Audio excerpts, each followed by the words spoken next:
Bismillahir-Rahmanir-Rahim. Allahumma salli ala Muhammad wa ala ali Muhammad wa barik wa sallim wa salli alayhi.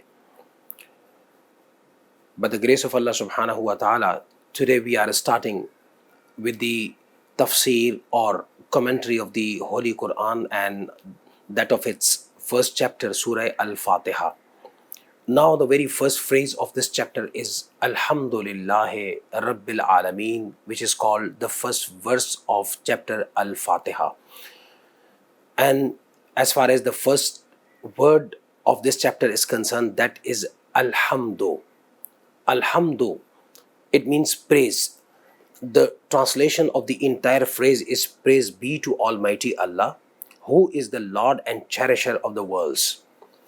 And we can also translate this phrase in this way, that all praises belong to Almighty Allah.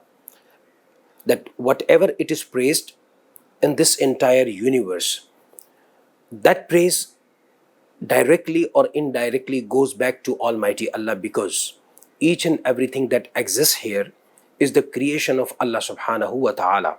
You find a beautiful flower, you appreciate its beauty.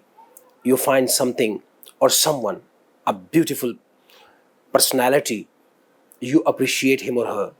Or you find something else in this entire nature, you appreciate it. So this appreciation or this of your applaud, it goes back to Almighty Allah. So that's why Almighty Allah says, Alhamdu lillahi Rabbil Alameen, praise be to Almighty Allah, who is the Lord of the cherisher.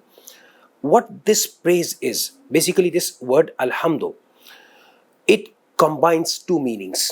The first, it is the praise, and the second, it is shukr. What is praise?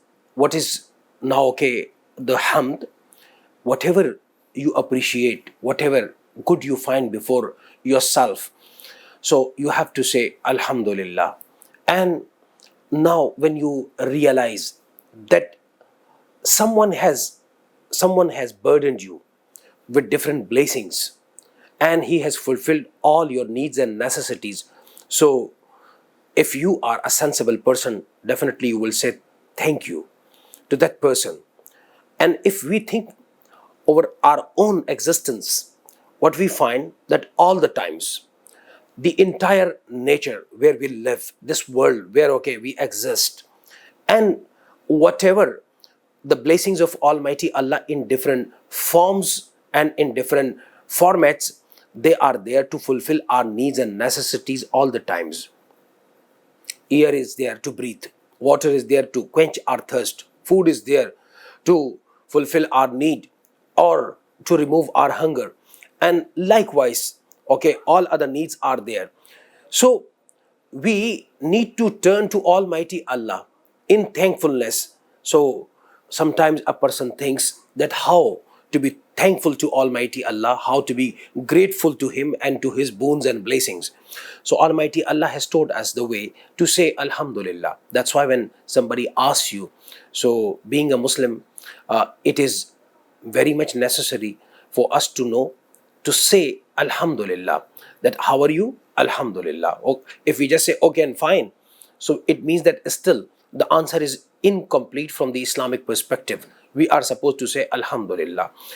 If we have the blessings of food before us and we have taken it, so at the end what we are supposed to say, we say Alhamdulillahi alladhi at'amana wa sakana wa ja'alana minal muslimin. We praise Almighty Allah for whatever food He has given us and whatever the water or anything that was drinkable for us He has given us. And then we also thank the person who has made that arrangement for us. And indirectly that thank, it goes back to Almighty Allah. But we are taught to say, to be thankful to Almighty Allah, or at least to a person who has done a kind of favor to us. So in this way, this phrase Alhamdulillah is very dynamic. That's why early in the morning when you get up, say Alhamdulillah. You start moving and walking and you feel that you are healthy, say Alhamdulillah. And when you have your breakfast in the morning, say Alhamdulillah.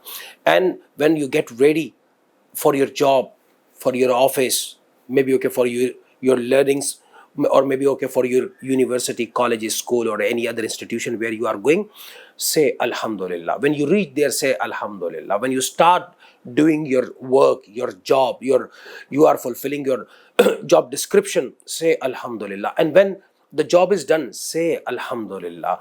And when again you are coming back home, say Alhamdulillah. And at night when you are having your meal, again say Alhamdulillah. Meanwhile, during the daytime, whatever you could do, whatever you could perform, and whatever the task you could accomplish, always at the end of the accomplishment of the task, say Alhamdulillah.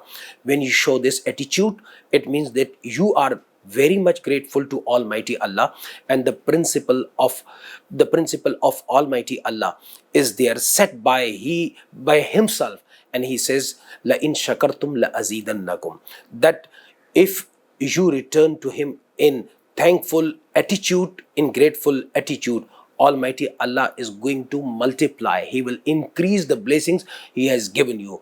Wala in kafartum, but if you negate his favors and you ignore them all, inna azabi la shadid, he says that then my torment, my punishment is very severe for a person who deliberately denies those blessings. Well, the word Alhamdulillah, it is a beautiful combination of praise, means glorification, and then thankfulness to Almighty Allah.